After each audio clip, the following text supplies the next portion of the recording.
Texas, spring 1945. A rancher named Jack Morrison stood at the fence line of Camp Swift, hat in hand, asking a German woman prisoner if she'd marry him. She wore prison-issue clothing. He wore dusty work boots and carried wildflowers picked from his own land. Between them stretched barbed wire, an ocean of propaganda, and a war that had killed millions. By summer, 37 similar proposals would cross that same wire, and Washington would send federal agents racing south to understand how American cowboys had managed to do what no Allied propaganda campaign could: turn enemies into family. The trains arrived in darkness. February 1945, and the boxcars rattled through the Texas night carrying cargo the locals had never expected to see. German women, prisoners of war, some barely 20 years old. Others middle-aged nurses and functionaries pulled from captured territories across Europe. The cars slowed at Camp Swift, 50 miles northeast of Austin, where the air smelled of cedar and limestone and the kind of heat that never quite left even in winter. Inside the cars, the women pressed against wooden slats watching America pass in fragments. Endless sky, flat land stretching to horizons that seemed to have no end. Ranch houses with lights in the windows, cattle moving like shadows across moonlit pastures. This was the enemy homeland they'd been warned about, land of savages and cruelty, where prisoners starved and guards showed no mercy. The doors opened with the screech of metal on metal. Lieutenant Sarah Brennan stood on the platform, clipboard in hand, watching as the women climbed down. Most moved slowly, stiff from days of travel, eyes adjusting to the searchlights that turned the camp perimeter bright as noon. They wore whatever they'd been captured in: Wehrmacht auxiliary uniforms, nurses' dresses, civilian clothes stained and torn from months of war. Some carried small bags, others had nothing but the clothes they wore.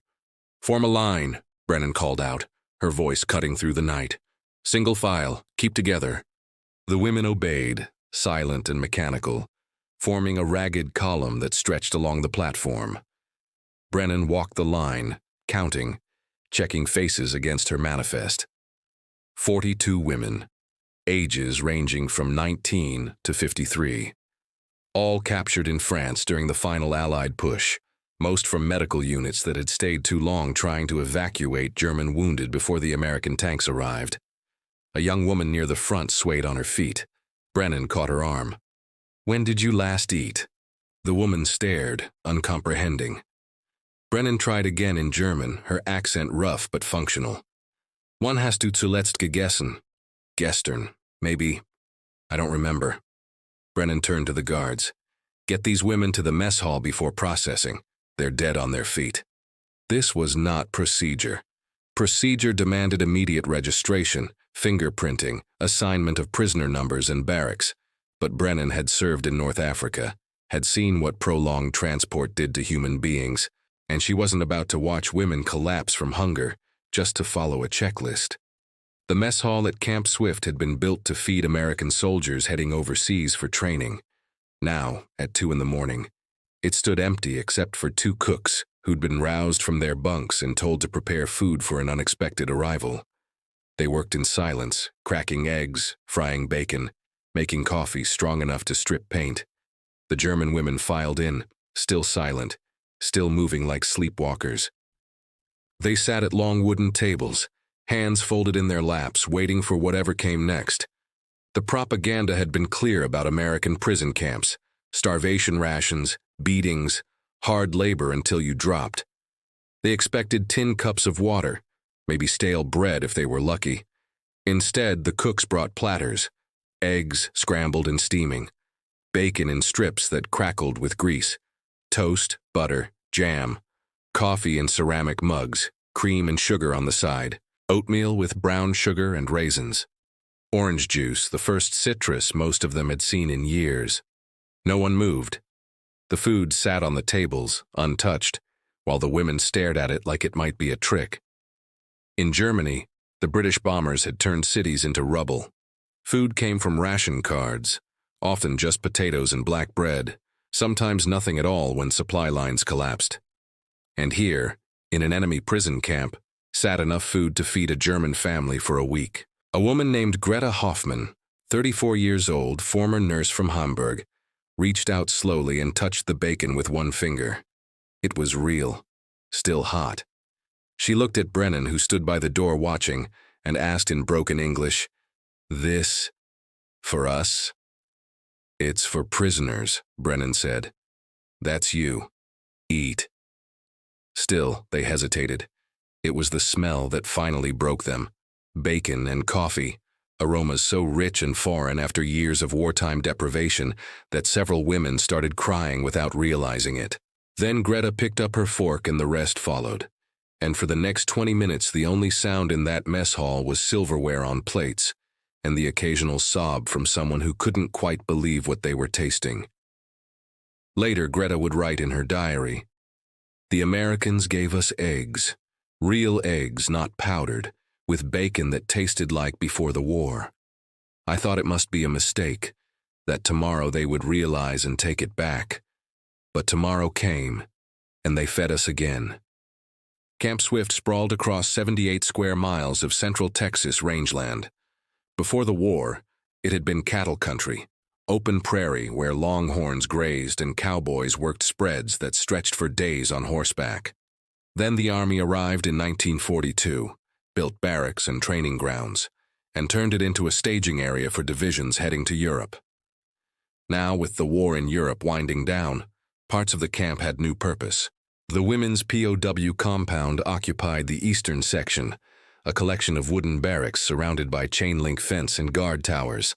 Not barbed wire, that was reserved for the men's compounds further south, where German and Italian soldiers lived in more restrictive conditions. The women's section looked almost residential, with open areas between buildings, picnic tables under shade trees, even a small garden plot that someone had started before the prisoners arrived. The morning after their arrival, Greta and the other women stood in formation while Lieutenant Brennan explained the rules. "You are prisoners of war under the Geneva Convention," Brennan said, pacing in front of them. "You will be treated according to international law. You will not be harmed. You will not be starved.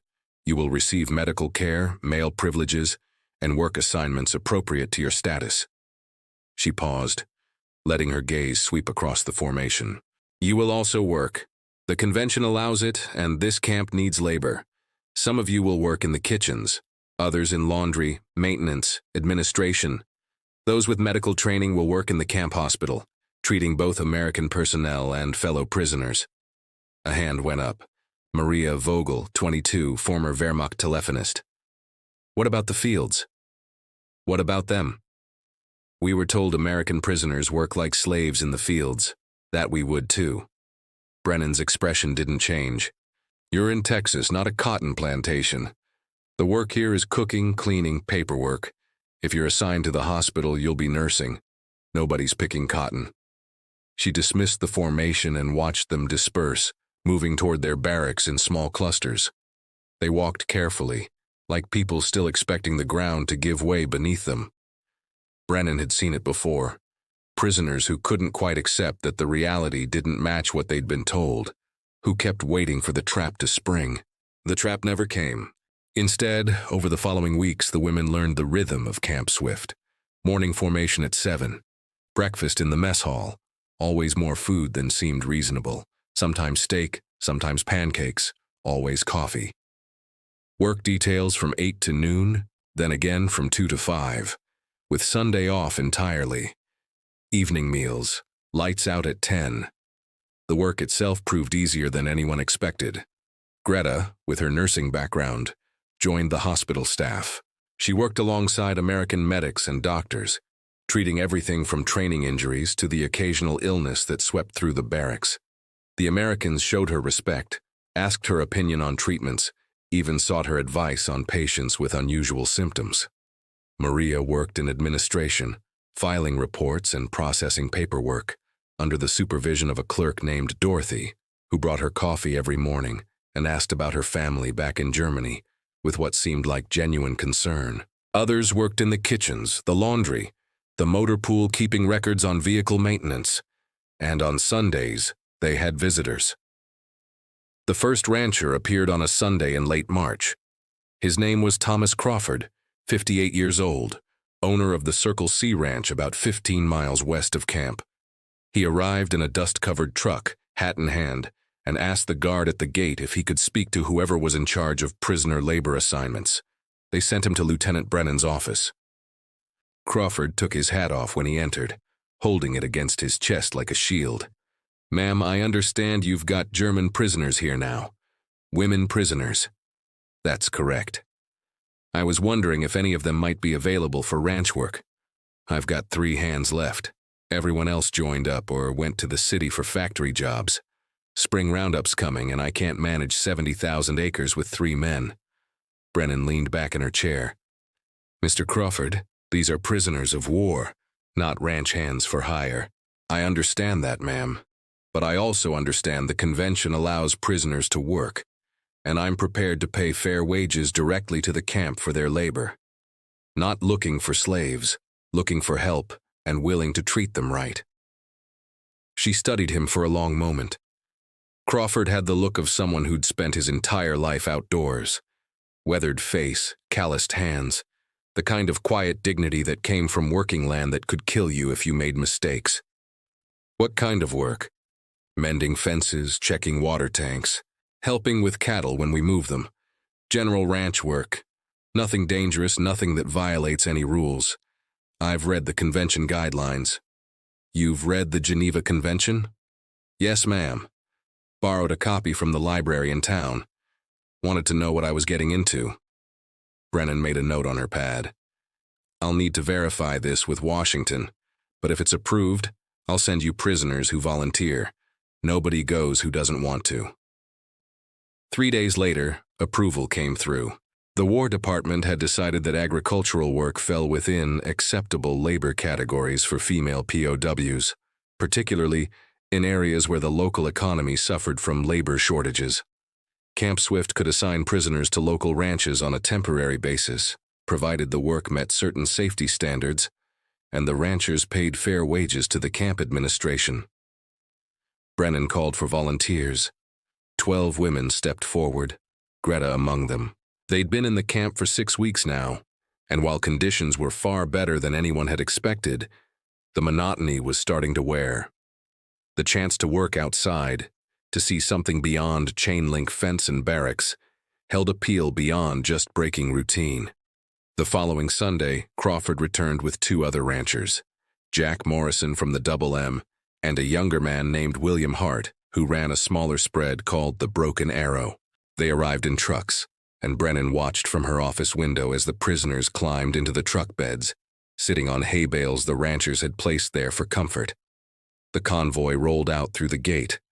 Brennan stood watching until the dust settled, then returned to her paperwork, wondering if she'd just made a mistake or solved a problem. The land opened up like a revelation. Greta sat in the back of Crawford's truck, watching Texas unfold around her in all directions. In Germany, the landscape was measured in villages and forests, fields marked by ancient boundaries and roads that curved around hills. Here, everything ran straight to the horizon, as if the land itself had been stretched flat by some enormous hand. Barbed wire fences marched across prairie grass that moved like water in the wind. Cattle grazed in clusters, red and brown shapes against the endless green. The sky above held more space than seemed possible, blue and vast and empty except for hawks riding thermals. They reached the Circle C just before noon. Crawford pulled up to the main house, a low structure of limestone and cedar with a porch that wrapped around 3 sides. His wife Margaret came out wiping her hands on an apron, smiling like they'd brought unexpected but welcome guests. "You'll want lunch before we head out," Crawford said, climbing from the truck. "Margaret's got sandwiches ready." The women hesitated. Greta spoke for them. "We are prisoners. We should work."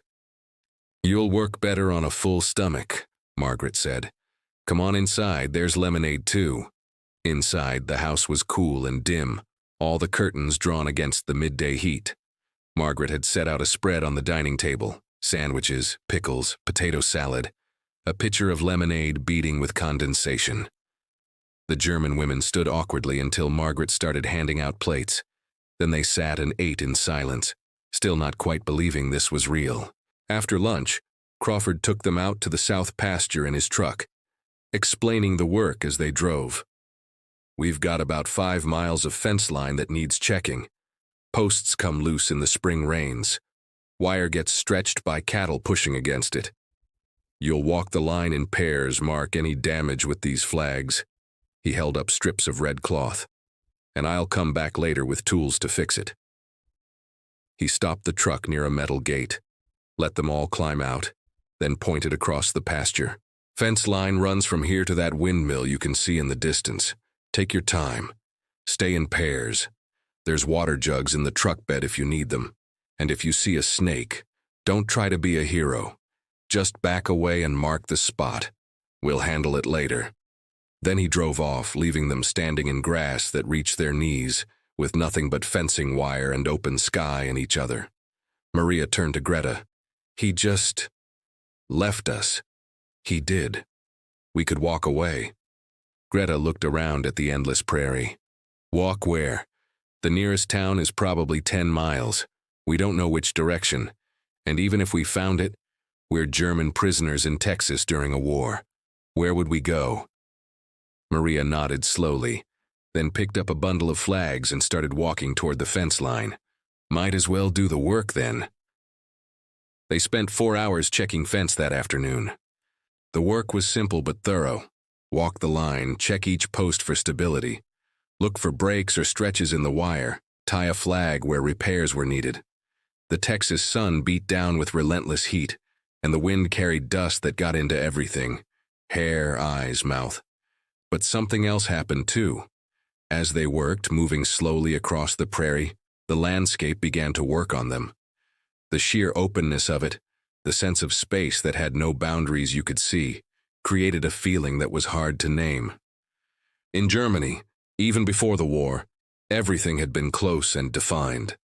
Cities pressed together, countryside divided into farms that had been worked by the same families for centuries, borders and boundaries everywhere you looked.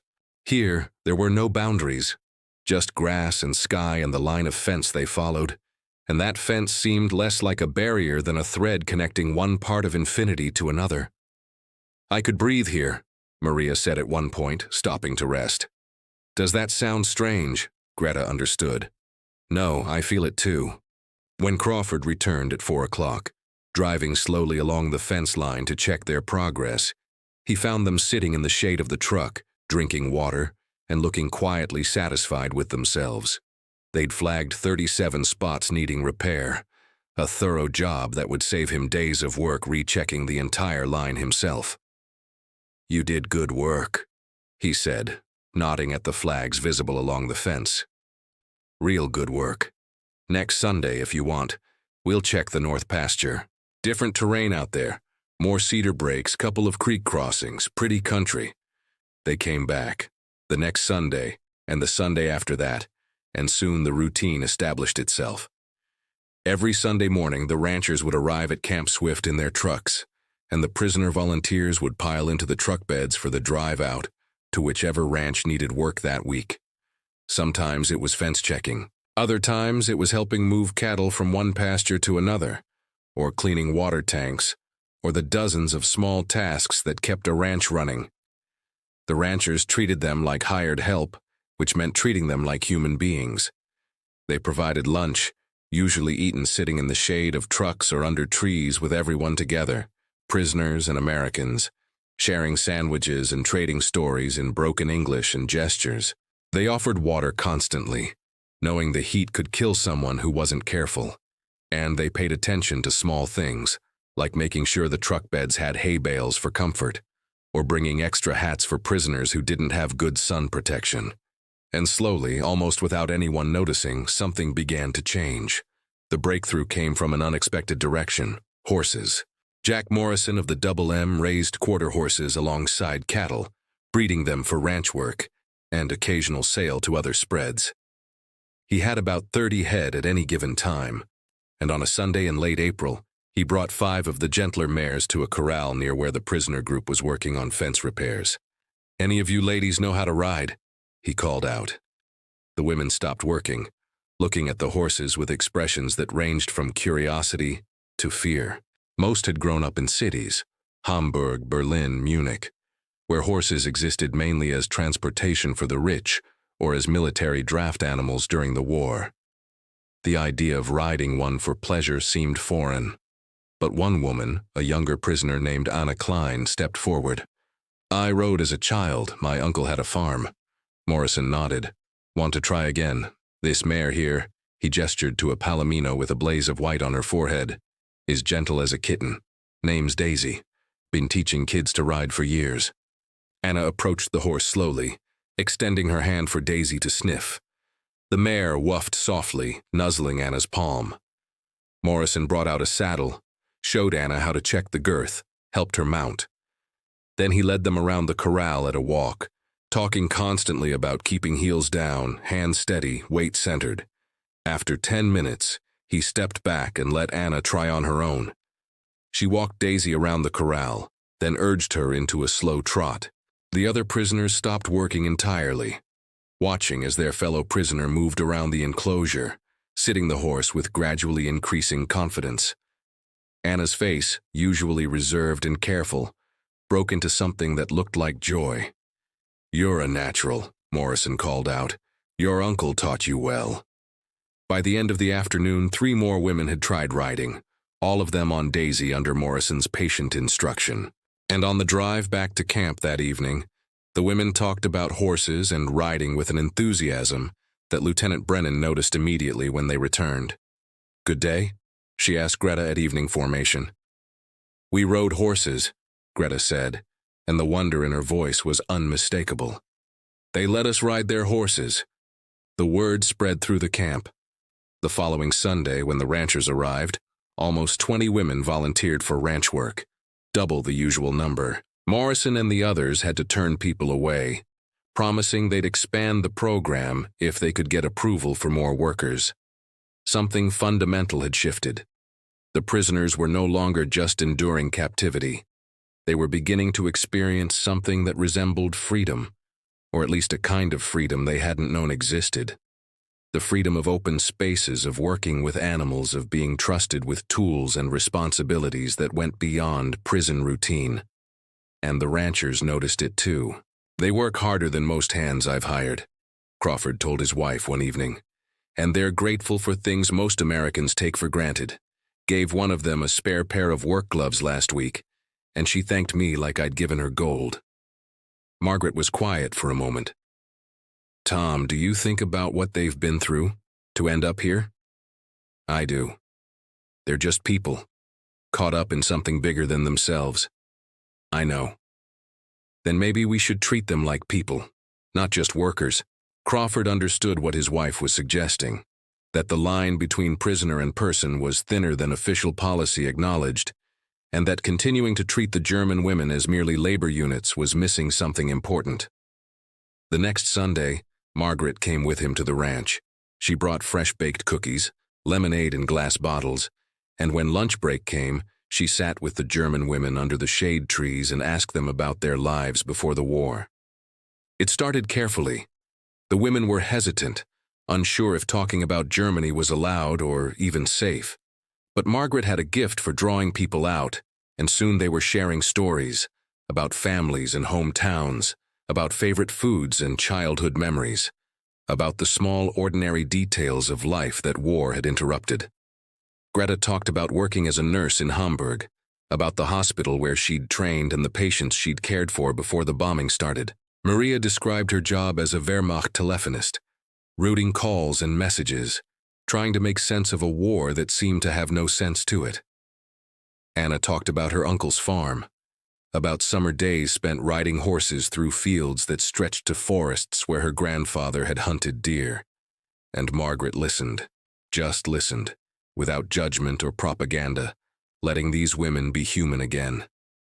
Other ranchers' wives began coming too. They brought food, asked questions, learned names and faces. They treated the German prisoners the way they'd treat neighbors who'd fallen on hard times, with practical help and genuine interest.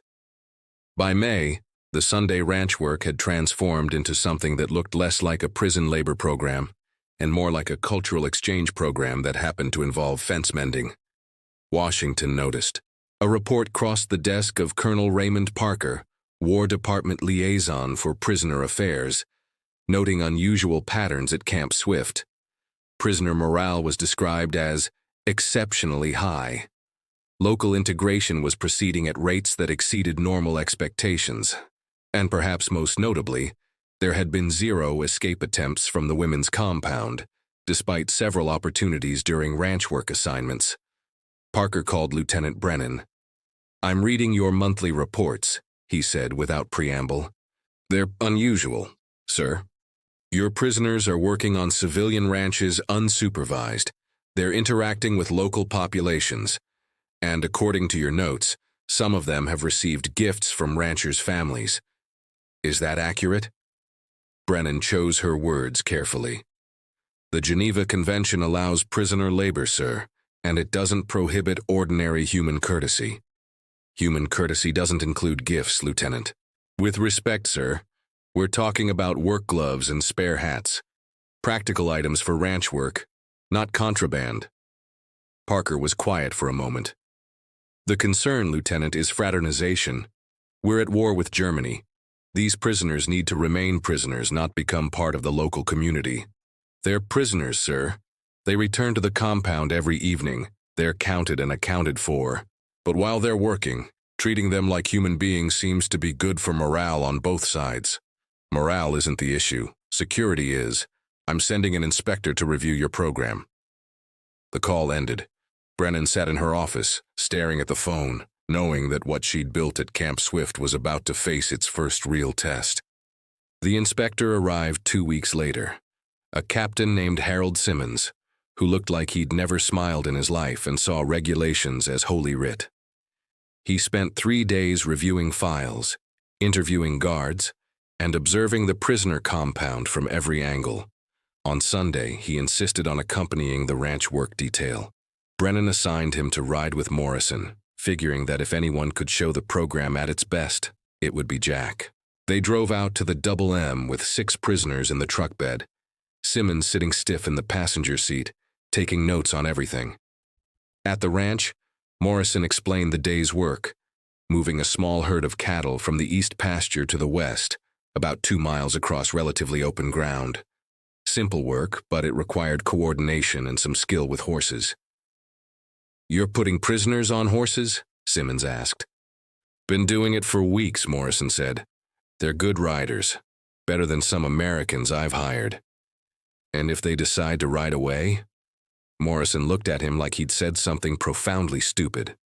"Captain, we're in the middle of 70,000 acres of ranch land. They don't know the terrain. They don't know where the nearest town is. And even if they found it, they're German prisoners in Texas.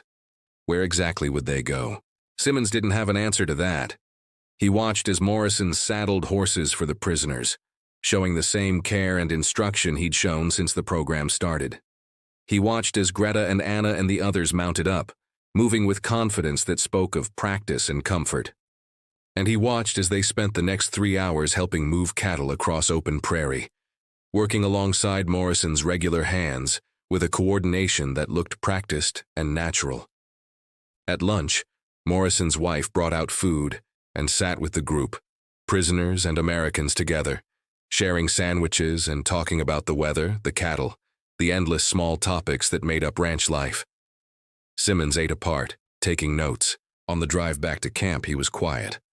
Brennan met them at the gate, and Simmons spent an hour in her office reviewing what he'd seen. "This isn't standard procedure," he finally said. "No, sir, it's not. The regulations don't explicitly allow this kind of integration. They don't prohibit it either." Simmons looked at her for a long moment. "You understand what you're doing here, Lieutenant?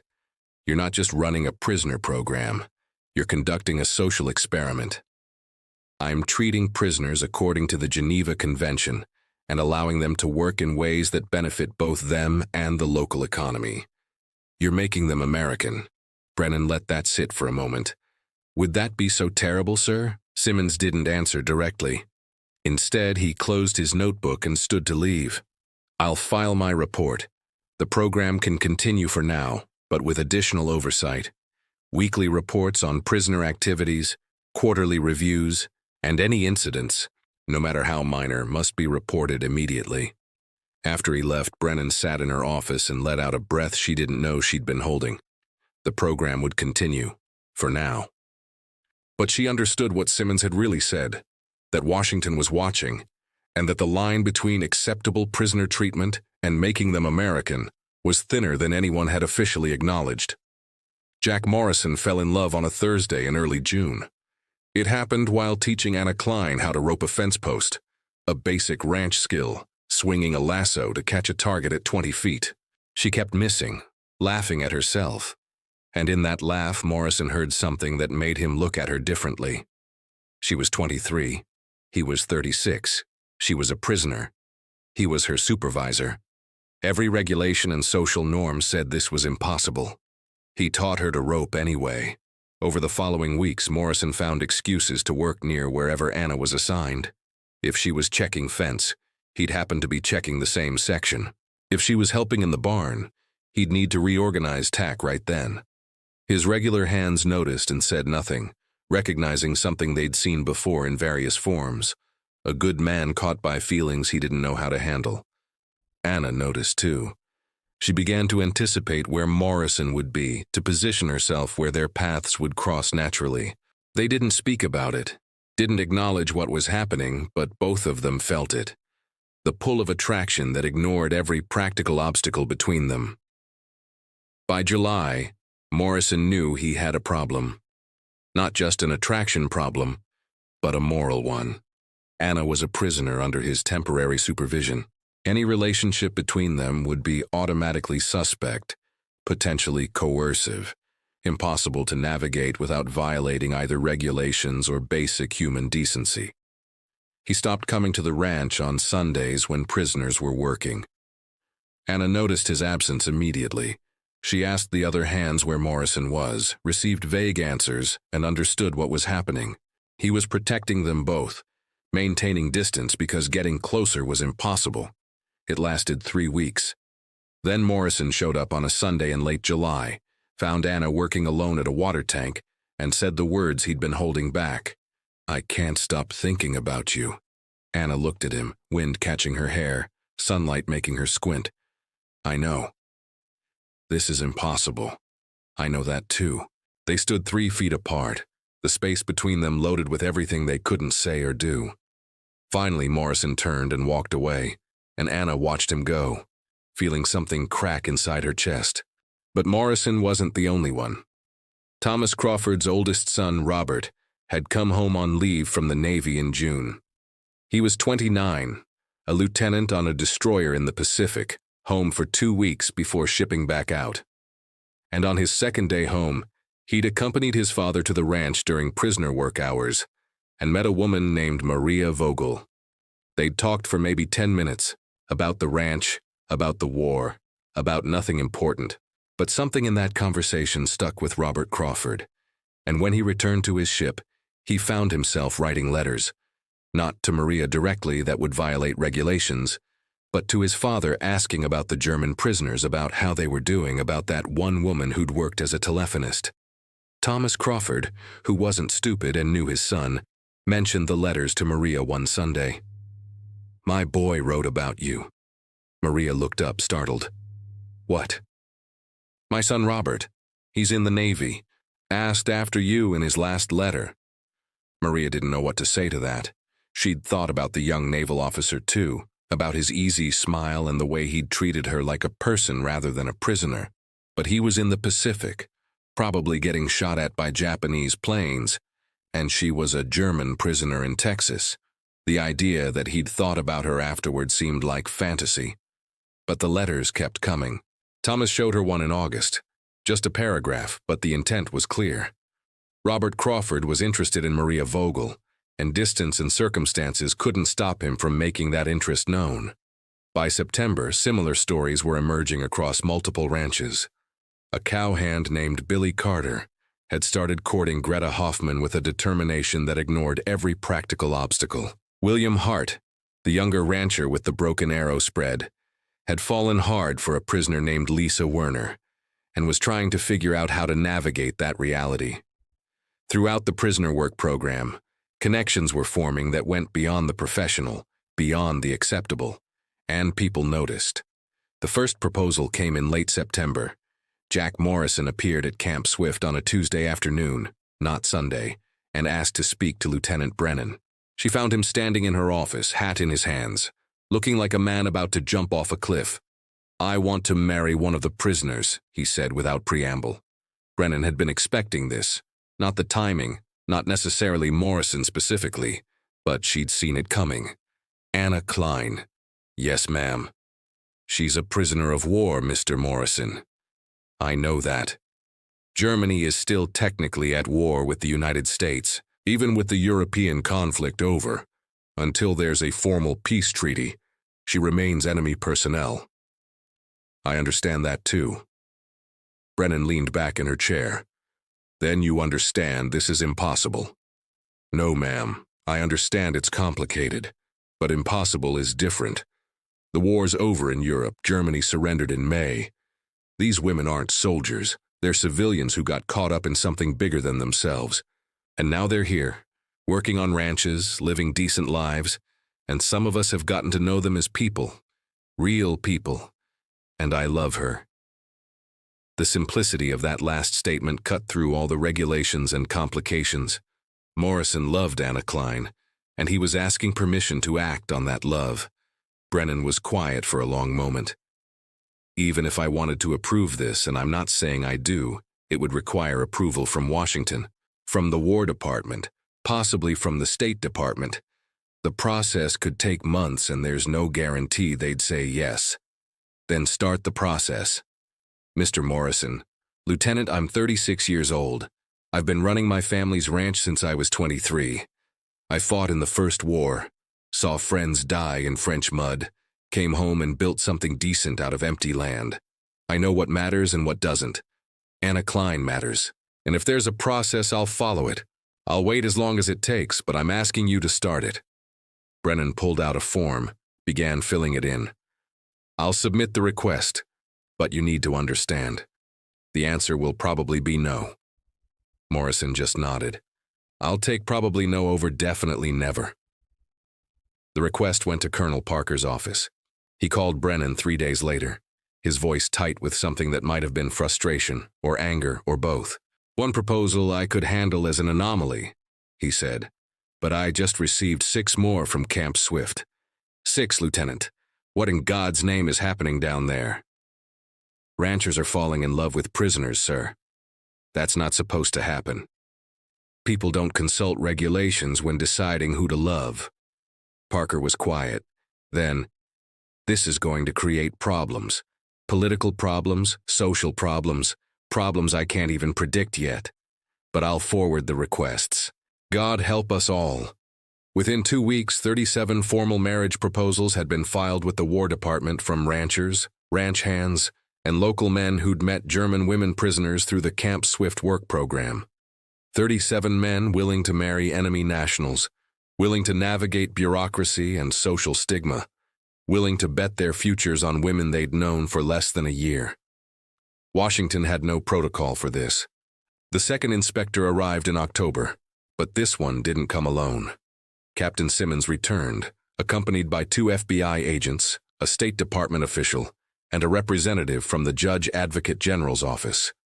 They descended on Camp Swift like an occupying force, setting up in unused barracks and requesting every file, every report, every piece of documentation related to the prisoner work program. Lieutenant Brennan spent 3 days being interviewed. They asked about her decision-making process, about her supervision of the ranch work program, about whether she'd observed any inappropriate relationships developing and failed to report them. The questions were professional but pointed, searching for negligence or misconduct. "Did you know Jack Morrison was forming a romantic attachment to Anna Klein?" the JAG representative asked. "I suspected." "And you didn't intervene?" They weren't violating any regulations. The prisoners returned to the compound every evening. They're never alone together. Their interaction occurs during work hours, in public settings, under general supervision. But you knew it was happening. Brennan met his eyes. I knew human beings were behaving like human beings. I didn't think that required intervention. They interviewed the ranchers next. Morrison, Crawford, Hart, and a dozen others, asking pointed questions about their relationships with prisoners, about whether promises had been made, whether favors had been exchanged, whether anything inappropriate had occurred. To a man, the ranchers denied any impropriety. They'd fallen in love, they said, in the same way people had fallen in love since time began. Gradually, unexpectedly, inevitably. The fact that the women were prisoners complicated things legally, but it didn't change the fundamental truth of what they felt. The FBI agents were most interested in potential security breaches. Had the prisoners passed information? Had they attempted to recruit sympathizers? Had they shown any signs of continued loyalty to the Nazi regime? The answers were uniformly negative. The German women had integrated into ranch life with enthusiasm that seemed genuine. They worked hard, expressed gratitude for decent treatment, and showed no interest in sabotage or espionage. If anything, they seemed eager to distance themselves from the ideology that had led to war. One agent interviewed Greta Hoffmann for 2 hours, pressing her about her time in the Wehrmacht medical service, about what she'd seen and believed during the war. Greta answered honestly, describing the propaganda she'd been fed, the gradual realization that Germany was losing, the relief she'd felt upon capture, because it meant the war was over for her. "Do you still believe in National Socialism?" the agent asked. Greta looked at him like he'd asked if she believed in ghosts. "I believed what I was told to believe, and I did what I was told to do because that's what you do when your country's at war and you're young and scared. But I've spent 6 months in Texas working alongside Americans, being treated like a human being by people who could have treated me like an enemy. I don't know what I believe anymore, except that the propaganda was lies. And the Americans I've met are decent people, and I want to stay here if they'll let me." The agent made notes and moved on to the next interview. The investigation lasted 3 weeks. The team conducted over 200 interviews, reviewed thousands of pages of documentation, and inspected every aspect of the Camp Swift prisoner program. They found administrative irregularities, procedures that had been bent if not broken, rules that had been interpreted liberally, oversight that had been less than rigorous. But they found no evidence of actual misconduct, no coercion, no exploitation, no security breaches. Just a group of ranchers who'd fallen in love with prisoners, and a prisoner program that had succeeded beyond anyone's expectations at rehabilitating enemy nationals. The final report landed on Colonel Parker's desk in early November. He read it twice, then called Lieutenant Brennan. "Your program is being cited as a model for prisoner rehabilitation," he said, his tone suggesting he wasn't sure whether to be impressed or horrified. "The investigators found that your prisoners show lower recidivism to extremist ideology than any comparable group. They're more cooperative, more integrated, more American." "Is that a problem, sir?" "It's unprecedented. The question now is what to do about the marriage proposals." Brennan waited. "The State Department is developing a policy. It'll take time, probably months, but preliminary indication is that they're inclined to approve marriages on a case-by-case basis, provided certain conditions are met." "What conditions?" "Background checks on both parties, waiting periods, proof of genuine relationship rather than coercion or convenience, and the marriages can't take place until after formal peace treaties are signed with Germany, probably sometime in 1946. Brennan felt something loosen in her chest. "So it's possible." "It's possible. Not guaranteed, but possible. You can tell your ranchers that if they're patient, and if their relationships are genuine, Washington won't stand in their way." The news spread through the ranching community like wildfire. Washington wouldn't automatically block the marriages, but the couples would have to wait, possibly for more than a year, while bureaucracy processed their cases. For some, the wait was too much. 3 of the proposed matches dissolved under the weight of uncertainty, the men deciding they couldn't commit to such a complicated future, the women understanding and stepping back without bitterness. But the others held on. Jack Morrison continued coming to the ranch on Sundays, working alongside Anna Klein, never touching her beyond what work required, never speaking about the future they both hoped for. They existed in a strange limbo, committed but unable to formalize that commitment, together but separated by regulations and wire fences and international treaties that hadn't been signed yet. Thomas Crawford's son Robert wrote letters. They came weekly from the Pacific, passed through military censors who probably wondered why a naval officer was writing to a German prisoner, addressed to his father, but clearly meant for Maria to read. Thomas dutifully shared them with Maria on Sundays, watching her face as she read words meant to bridge the distance between Texas and wherever Robert's destroyer was currently sailing. By December, the ranch work program had evolved into something that looked almost normal. The prisoners had been at Camp Swift for 10 months now, long enough that the local community had stopped thinking of them as enemies and started treating them as familiar faces. They attended church services in town under guard supervision. They shopped in stores that extended them credit. They'd become, despite every regulation to the contrary, part of the fabric of local life. Christmas arrived with unusual cold, temperatures dropping into the 20s, and frost coating the prairie grass. The ranchers organized a Christmas celebration at Camp Swift, bringing food and decorations, setting up a tree in the mess hall, creating something that felt almost like home for women who were thousands of miles from their actual homes. Margaret Crawford brought a roasted turkey. Morrison's mother contributed pies. Other ranchers' families brought tamales, cornbread, sweet potatoes, all the traditional Texas Christmas foods. They set up tables in the mess hall and invited the prisoners to join them, not as prisoners and civilians, but as a community sharing a holiday. Lieutenant Brennan watched from the doorway, seeing what her program had created.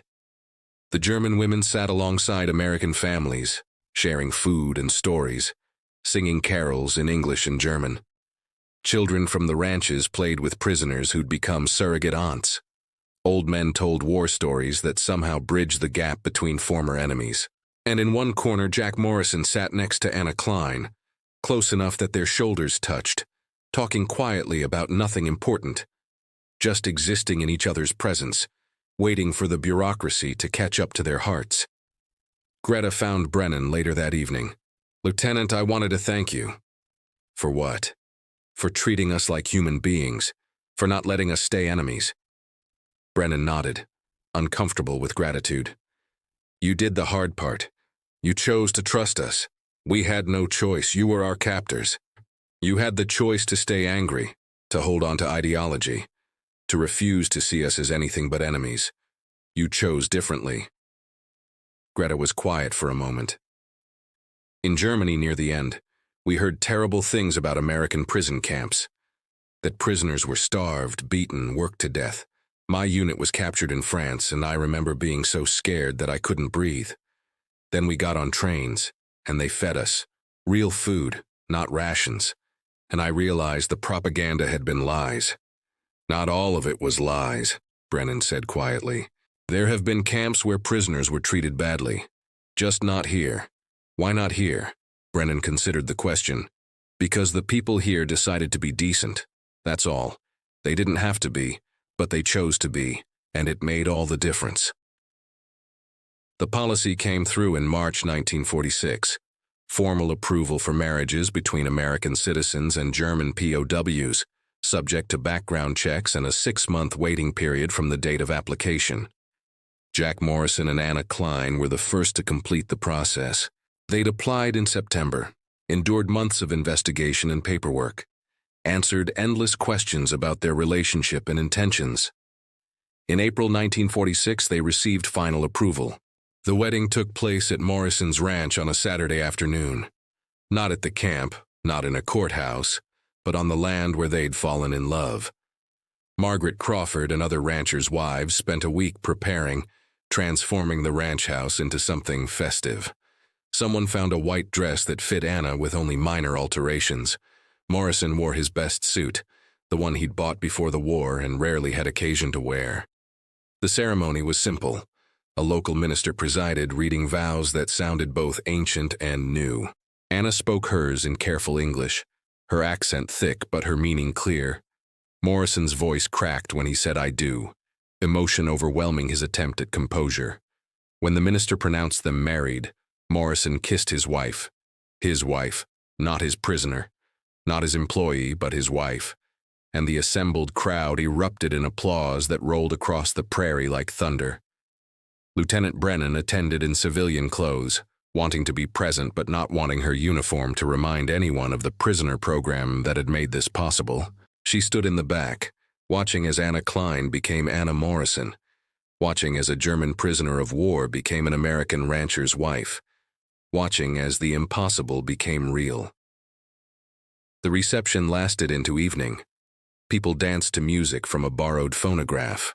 Food appeared in quantities that would have seemed obscene in wartime Germany. Beef, chicken, vegetables, desserts. Anna moved through the crowd in her white dress, smiling and thanking people, looking overwhelmed by the reality that she was free, truly free, for the first time in years. Late in the evening, Morrison found Brennan. "I wanted to thank you, Lieutenant. You did all the hard work. No, ma'am, you created the circumstances that made this possible.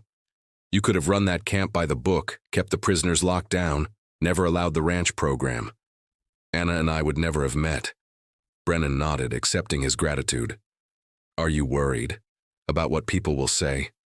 Morrison glanced at his wife, who was dancing with Thomas Crawford's wife, Margaret, both women laughing at something. "People will say what they say. I know what matters. I've got a partner for building a life, someone who understands hard work and appreciates what we have here. The rest is just noise." Other marriages followed through the spring and summer. Maria Vogel became Maria Crawford when Robert returned from the Pacific in June. Greta Hoffman married Billy Carter in July. Lisa Werner married William Hart in August. One by one, the German prisoners at Camp Swift transitioned from captivity to citizenship, from enemies to family. Not all of them married. Some chose to return to Germany when repatriation began, wanting to search for family members or return to homes they'd left behind. Others remained in Texas as permanent residents, finding work in towns and cities, building new lives without marriages to anchor them. But for those who stayed, Texas became home in ways Germany never could be again. The war had uprooted them, captured them, brought them halfway around the world to a place they'd never heard of. And somehow, in this strange land of endless horizons and impossible distances, they'd found something that felt like freedom. By the end of 1946, Camp Swift's prisoner program had been studied by military officials from 3 countries.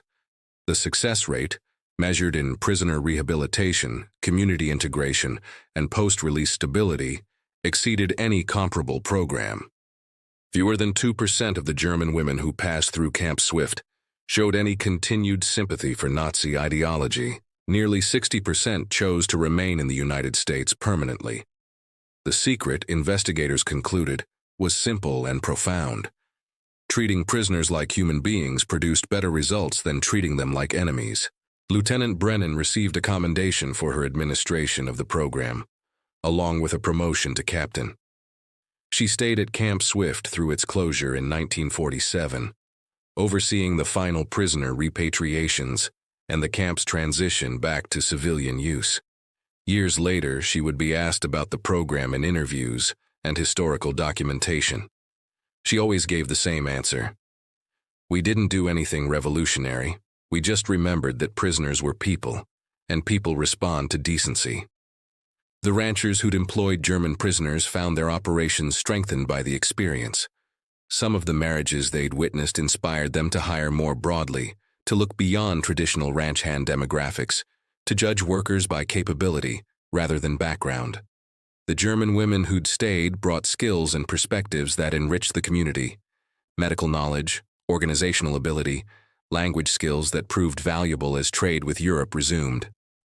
Anna Morrison became one of the most respected horse trainers in the region, building on the skills she'd learned during those first tentative rides at the Double M.